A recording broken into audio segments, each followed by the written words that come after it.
Buenas tardes, es de agrado para mí presentarles el resultado final del proyecto de investigación de la Maestría en Desarrollo Infantil de la Universidad de La Sabana, el juego al aire libre como potenciador del desarrollo y el aprendizaje de niños y niñas de 5 y 6 años. El juego es una acción de gran importancia en la vida de los seres humanos, pero especialmente en la de los niños y niñas, ya que por medio de este es que se adquieren gran parte de los conocimientos, capacidades, habilidades y hábitos, fortaleciendo las propias experiencias e intereses. Sin embargo, teniendo en cuenta lo importante que es el juego al aire libre en el desarrollo infantil, se han identificado algunas problemáticas luego de un proceso de observación realizado a niños y niñas de 5 y 6 años. La primera problemática evidenciada, la cual se acrecentó más durante la pandemia por COVID-19, en la que los niños y niñas estuvieron en confinamiento y aislamiento por más de un año, sin contar que se encontraban en edades entre los 3 y 4 años, en donde necesitaban de más espacios al aire libre para poder correr, saltar, gritar y explorar, trajo como consecuencia el aumento en la dependencia y uso de las pantallas digitales, ocasionando en algunos niños y niñas dificultades en su proceso de socialización e interacción con otros.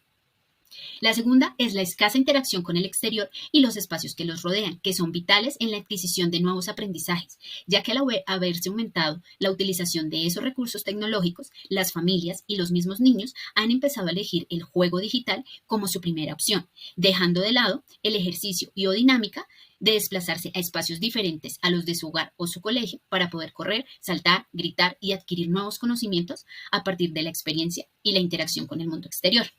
Y que para el caso de nuestra población de estudio, los padres, por un lado, no permiten que los niños salgan solos por temor a la inseguridad de su sector relacionada con la delincuencia, el consumo de sustancias psicoactivas, entre otras muchas situaciones, y por otro lado, que no cuentan con el tiempo necesario y suficiente para llevarlos a espacios al aire libre. La tercera es que los docentes no consideran el juego al aire libre como una estrategia metodológica dentro de su quehacer pedagógico y en las dinámicas que se dan en la escuela, ya que estos en su gran mayoría, al volver luego de 2 años de confinamiento y de trabajo virtual con algunos de sus estudiantes, están centrados y enfocados en el cumplimiento del currículo, en las exigencias de las entidades garantes de educación y en intentar avanzar con esos niños y niñas que no tuvieron un acompañamiento vital, adecuado y constante por parte de su familia debido a sus dinámicas. Por último, que los niños y niñas de grado transición, en su gran mayoría, ingresan por primera vez al ámbito escolar, y tanto ellos como sus familias traen consigo una concepción del aprendizaje a través del juego, diferente, la cual los docentes no continúan reforzando para lograr potenciar las etapas de su desarrollo, siendo evidente esto en lo que plantea Zapata en 1990, de que los niños aprenden más mientras juegan, y que el juego debe convertirse en el papel central de la educación, ya que juegos hay para todo, y se puede llegar a convertir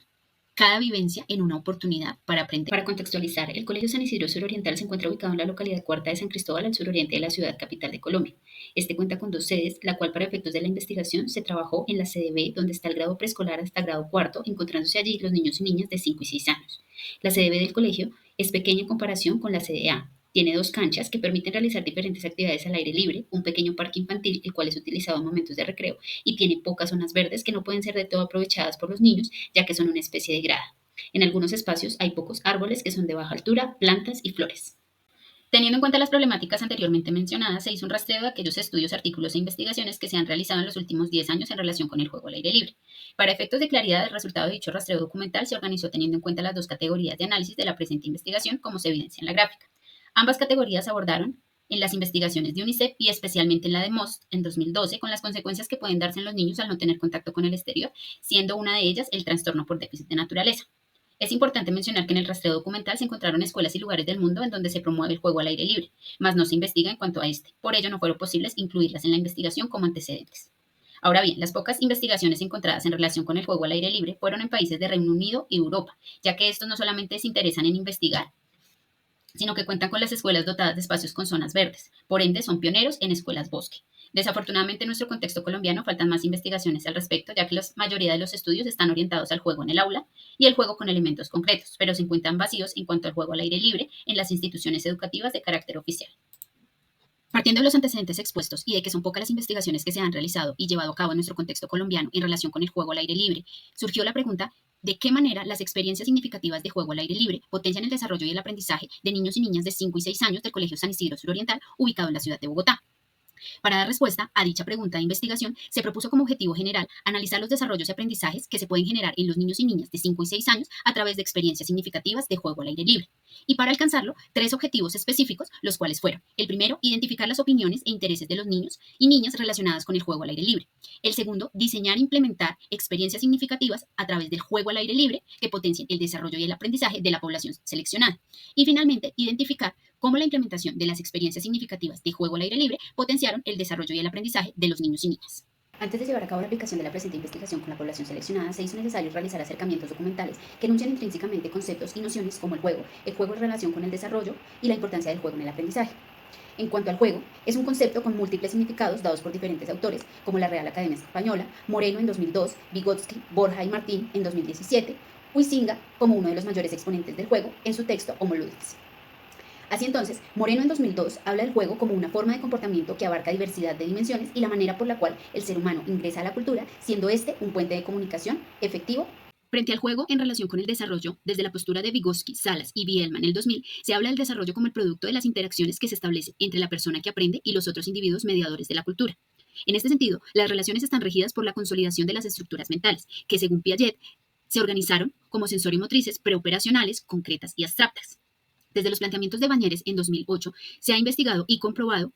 que el juego está estrechamente relacionado y vinculado a las 4 dimensiones básicas del desarrollo, las cuales son psicomotor, intelectual, social y afectivo-emocional. En cuanto a la importancia del juego en el aprendizaje, se hizo un acercamiento frente a la definición de lúdica, ya que esta no es inherente al juego.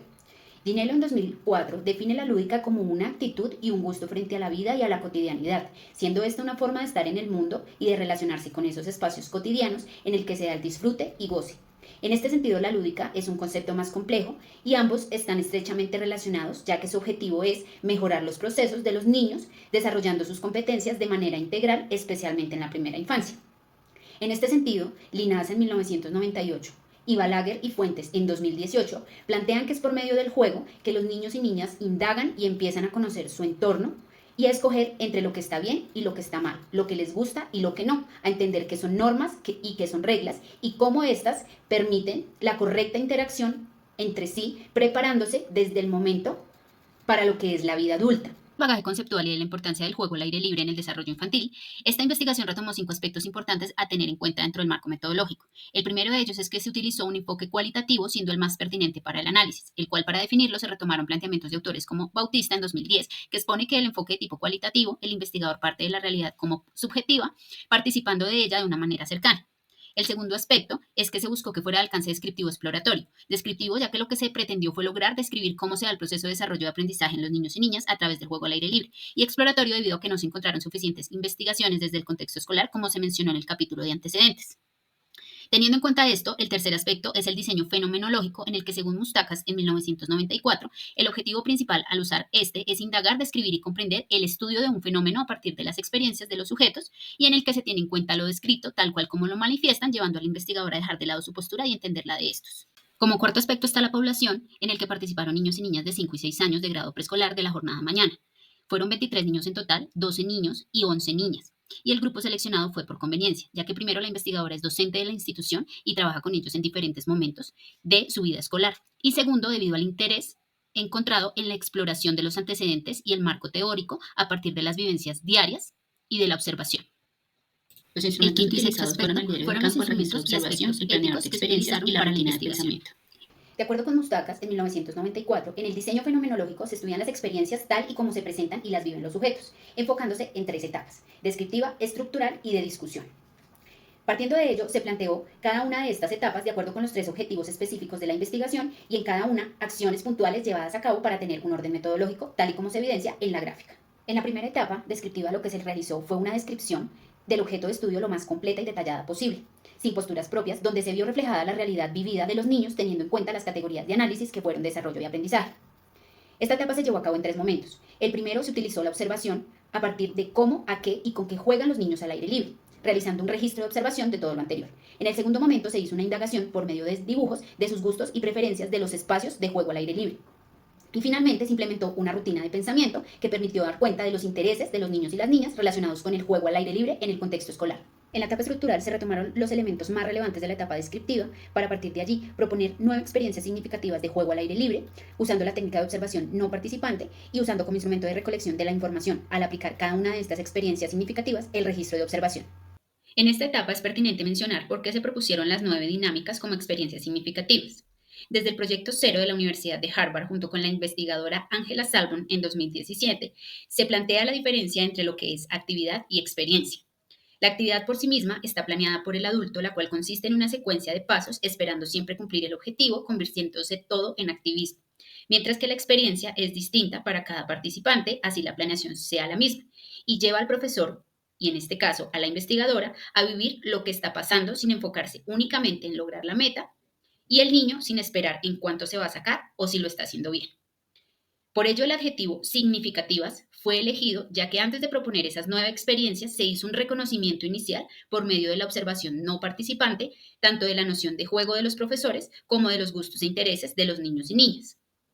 Ahora bien, cuando una experiencia es significativa es porque tiene elementos que hace que sea interesante y de gran impacto, en la medida en que atiende a un problema específico en un espacio y tiempo determinado, desarrollando acciones y actividades identificables y por ende susceptibles de ser estudiadas y analizadas. Esto tomado desde lo que menciona el Ministerio de Educación Nacional y Colombia Aprende en cuanto a lo que significa experiencia significativa.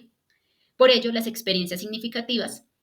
aportan al desarrollo integral de los niños y niñas para consolidar aprendizajes significativos con el fomento de competencias. En la última etapa de la investigación se realizó el análisis y la reflexión de la implementación de las 2 etapas anteriores, donde el registro de observación fue el insumo más importante que permitió lograr el objetivo de la investigación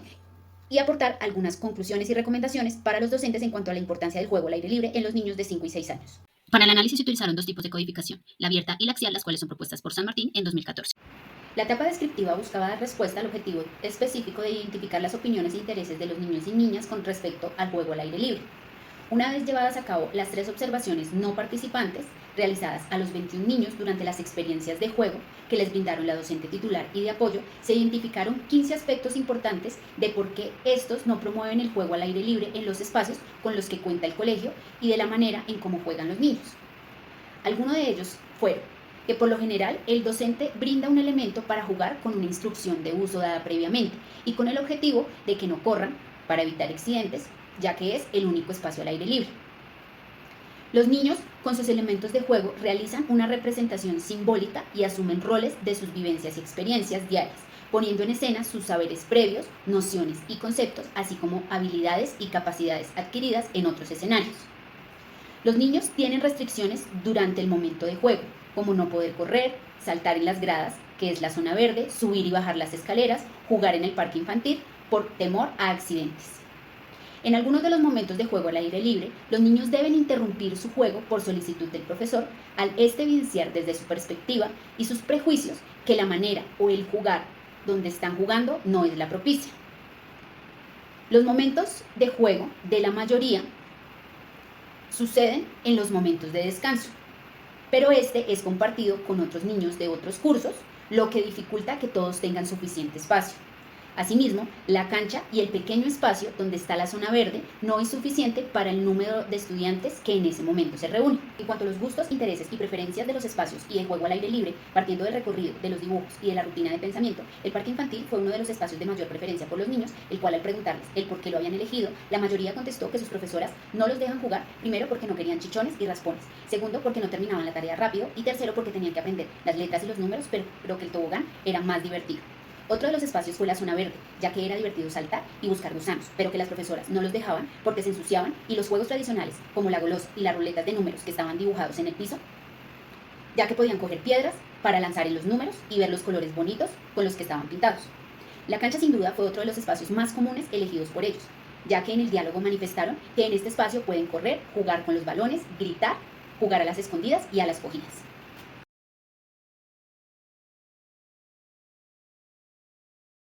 Estas experiencias se eligieron teniendo en cuenta elementos poco comunes y comunes, pero que no son tan convencionales como la plastilina, los juguetes, balones o con lo que normalmente juegan, y que se usan en los colegios, brindándoles así la oportunidad de experimentar con otros elementos, estando esto muy de la mano con lo que propuso Saguma y Mastrallón en 2019, de que el juego al aire libre proporciona experiencias significativas y desde lo cotidiano se pueden llevar al aula. Como bien se ha mencionado, una de las categorías de análisis de la investigación fue el desarrollo, en la que partiendo del resultado de la observación no participante consignados en los registros de observación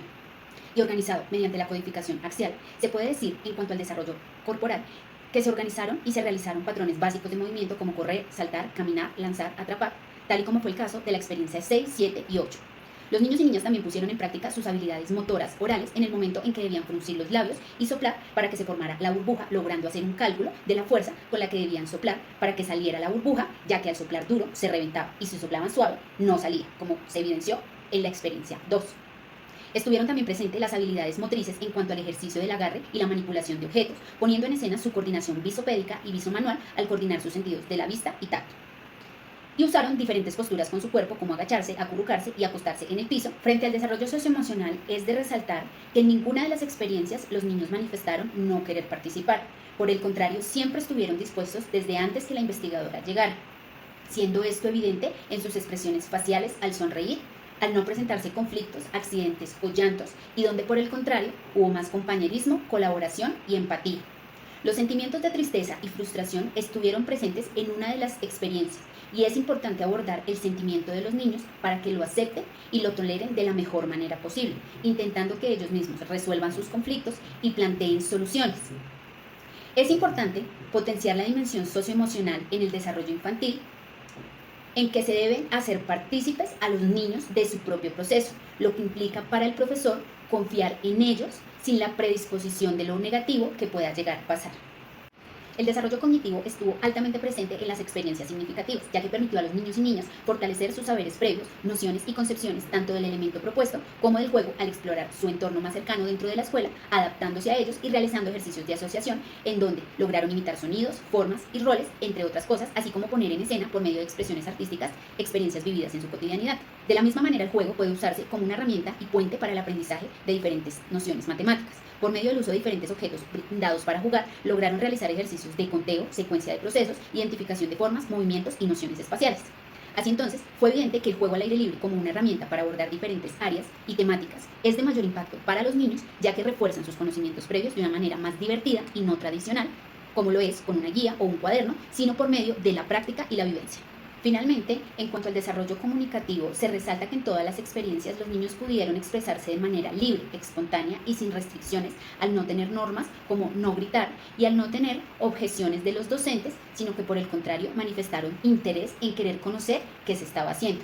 Una de las maneras de comunicarse con el otro fue por medio de gestos y señales, con el fin de manifestar un deseo, necesidad o interés hacia otro de sus pares en búsqueda de lograr un objetivo dentro de su juego. Mantuvieron conversaciones espontáneas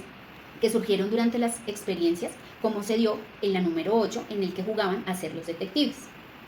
La utilización de comandos fue otro aspecto que se dio en la mayoría de las experiencias, ya que dentro de su manera genuina de comunicarse utilizaron comandos concretos de su cotidianidad, tales como pásamela, colócala acá, lánzala, entre otros. Los niños comprenden que una de las formas de comunicarse con los demás es por medio del código lector y escritor, ya que con el objeto de juego, como lo fue la tiza, escribieron algunas palabras desde su saber, convirtiéndose este en un elemento detonante o motivador para que los niños potenciaran su alfabetización inicial y donde la maestra, en construcción con ellos, pueda ir revisando la mejor manera en que quedara escrito y sin temor a cometer errores. En cuanto a la categoría de aprendizaje, las subcategorías que se lograron identificar aquí fueron emergentes y no estuvieron establecidas en el diseño de las experiencias, surgiendo así de la relación de lo vivenciado por los niños y niñas en cada una de ellas. Una de estas subcategorías fueron los diferentes tipos de juego y tradiciones culturales empleados por los niños y niñas, en las que las dinámicas como las cogidas, manitos calientes, triquis, son experiencias que ofrecen los adultos comúnmente y que al preguntar a qué podían jugar con elementos conocidos, pero no tan convencionales para ellos, surgieron respuestas que dan cuenta de que se replican vivencias de sus padres y de sus hogares y que poco implementan en el aula. El juego competitivo fue uno de los tipos de juegos, ya que los niños asocian el juego al aire libre con la competencia, y que se trata del que mayor cantidad de elementos tenga o el que termine primero o el que lo haga mejor, siendo esto consecuencia de restringir y limitar el juego por la concepción que tienen los profesores sobre este. Otra de las subcategorías fueron los procesos lógico-matemáticos, en donde los niños intrínsecamente manejaron las nociones espaciales como encima y debajo, adelante, atrás, fuera o dentro, al colocar las cajas una sobre otra, debajo o al meterse dentro de ellas, lejos y cerca cuando lograban hacer burbujas y éstas sobrevolaban cerca o lejos de ellos, o cuando contaron 1, 2, 1, 2 en representación del compás de la marcha al tocar los instrumentos. La tercera subcategoría fue la representación gráfica, ya que desde la etapa descriptiva hasta este punto fue de gran importancia, pese a que se dio en una sola experiencia. En tanto, los niños pudieron plasmar diferentes nociones y saberes adquiridos en la escuela y en la casa, así como vivencias y acercamientos a su contexto inmediato, como programas de televisión, series, músicas, fiestas, paseos, entre otros. Finalmente, en cuanto a la subcategoría de los saberes previos, los niños y niñas socializaron libremente algunos momentos y nombres de los elementos que probablemente podrían prestárseles dentro del cubo mágico, el cual fue diseñado para darle un mayor impacto a cada experiencia, para que pudieran jugar al aire libre, donde al momento de destaparlo y ver qué había, se sorprendieran, diciendo en voz alta: es para encontrar hormigas, es una bolsa para meter pelotas, entre otras muchas cosas que manifestar. Finalmente, uno de los elementos que se pudieron identificar con la aplicación de las experiencias significativas de juego al aire libre fue que de una u otra forma todos los desarrollos estuvieron presentes, y esto se pudo lograr gracias a la observación. De allí la importancia de este elemento en la formación de los educadores, ya que, como lo plantea Guzmán en 2022, es por medio de la observación que se puede llegar a identificar elementos del desarrollo y el aprendizaje que se dan en los niños y niñas, y asimismo llegar a potenciar otros. Esta categoría emergente se plantea en cuanto a la importancia que tiene que los docentes se detengan y observen sus prácticas y en ella cada acción, movimiento, situación que se presente, para que se convierta esta en una oportunidad y herramienta fundamental para repensarse y reinventarse las experiencias, para que sean al aire libre y que potencien el desarrollo y el aprendizaje de los niños y niñas. En cuanto a las conclusiones, puedo decir que los espacios al aire libre con los que cuenta la institución educativa siempre serán elegidos por los niños al permitirles expresar sus emociones y aquellas cosas que no pueden hacer en su salón, como poder explorar la naturaleza, saltar, correr o jugar con balones. En cuanto los niños tengan más oportunidades para tener juegos y experiencias al aire libre, van a tener mejor control de su cuerpo, queriendo decir que podrán controlar su sentido propioceptivo, ya que las diferencias y las dimensiones son opuestas. Por otro lado, se logró minimizar en alguna medida el estrés y la ansiedad causada por el encierro y el poco contacto con la naturaleza al mantenerse sentados y en silencio por largos periodos de tiempo, mejorando con ello su bienestar emocional. En cuanto a intereses y gustos de los niños, una conclusión obtenida tras aplicar las experiencias significativas es que ellos inigualablemente prefieren jugar fuera de su aula de clase, ya que disfrutan todo lo que pueden hacer allí afuera y usar elementos diferentes a sus herramientas de trabajo diarias. Por ello, su voz, de lo que anhelan y desean, deben considerarse como parte fundamental del proceso de construcción de currículos para garantizar un adecuado desarrollo de aprendizaje. Una reflexión importante a tener en cuenta es que el colegio no necesita solamente espacios de socialización cerrados, por decirlo de alguna manera, en salones, sino que en lo posible debe procurar que estos se den al aire libre, pensados no solo para la clase de educación física como un espacio de evento institucional, sino que sirva para la formación integral, su desarrollo y aprendizaje con más naturaleza, zonas verdes y otro tipo de parques infantiles diferente a los convencionales. Se debe pensar en que los niños y niños pasan gran parte del día en la escuela y probablemente la gran mayoría termina su jornada, sale a su casa y no tiene la posibilidad de ir a un parque, sea porque no les queda cerca de su vivienda o porque no tienen un adulto que los acompañe para garantizar su seguridad. Por ello, se debe pensar en promover actividades que impliquen fortalecimiento de las habilidades motrices básicas, capacidades básicas de movimiento, entre otras cosas, para evitar, por ejemplo, el sedentarismo infantil, entre otras muchas más situaciones. Sería interesante que los niños y niñas pudieran utilizar el parque y los juegos al aire libre de manera transversal en muchas materias, y no solamente en una, ya que de hacerlo se les limitan sus oportunidades y no se tiene conciencia de que el aula es cualquier lugar donde se dan procesos de enseñanza y aprendizaje, y justamente el aire libre también es una aula de gran aprovechamiento. Finalmente, se ve la necesidad y el interés de proponer estas experiencias significativas de juego al aire libre y dejar la pregunta abierta acerca de qué estamos posibilitando como profesores y como escuela para potenciar el juego al aire libre en niños y niñas de educación inicial.